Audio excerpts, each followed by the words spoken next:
সুপ্রিয় শিক্ষার্থীরা, এ to Z academy চ্যানেলের পক্ষ থেকে তোমাদেরকে স্বাগতম। আজকের এই পর্বের সপ্তম শ্রেণী বিজ্ঞান বিষয়ে দ্বিতীয় অধ্যায়ের পরবর্তী অংশ নিয়ে আলোচনা করব।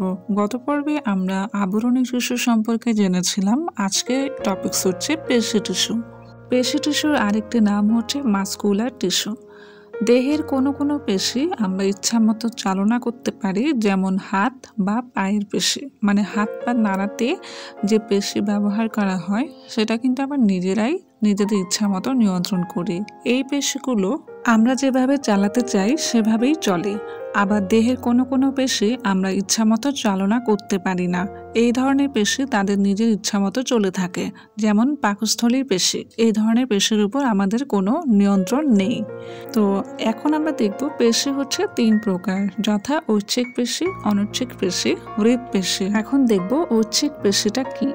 আমরা যখন কোনোই বাঁকা করি তখন ঊর্ধ্ব বাহুর সামনে অর্থাৎ উপরের দিকে বাহুর সামনের দিকের বেশি সংকুচিত হয়ে নিম্ন বাহুকে মানে নিচের দিকের বাহুটিকে টেনে বাঁকা করে।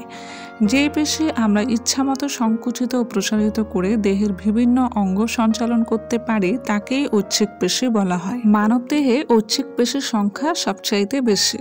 এই পেশি হাড়ের সাথে লেগে থাকে, আমাদের অঙ্গ নড়াচড়া করতে সাহায্য করে, তাই এই ধরনের পেশিকে কঙ্কাল পেশিও বলা হয়ে থাকে। এরপর জানবো অনৈচ্ছিক পেশি। আমাদের খাদ্যনালীতে খাদ্য পরিবহনের দায়িত্ব পালন করে অন্ত্রের পেশি। অন্ত্র কোথায় থাকে?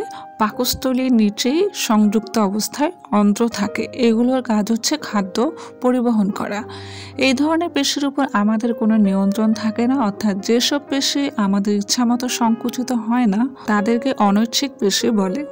এরপর জানবো হৃৎপেশি। হৃৎপেশি নামে আরও এক ধরনের পেশি আছে। এই পেশি নিজের ছন্দে মানে নিজের ইচ্ছা মতো পর্যায়ক্রমে সংকুচিত হয়ে দেহে রক্ত সঞ্চালন কাজে নিয়োজিত থাকে। শুধু হৃৎপিণ্ড এই পেশি দ্বারা গঠিত। এই পেশি দেখতে অনেকটা ঐচ্ছিক পেশির মতো হলেও কাজে কিন্তু অনৈচ্ছিক পেশির মতোই কাজ করে থাকে। এরপর আমরা জানব পেশির কাজগুলো কি কি। দেহের আকৃতি দান করে ও অস্থি সঞ্চালনে সাহায্য করে, নড়াচড়া ও চলাচলে সাহায্য করে, দেহের ভেতরের অঙ্গাণুগুলোকে রক্ষা করে। হৃৎপেশি দেহে রক্ত সঞ্চালনে সাহায্য করে। এখন এইসব টপিকস থেকে কি কি প্রশ্ন হতে পারে তা আমরা জেনে নেব।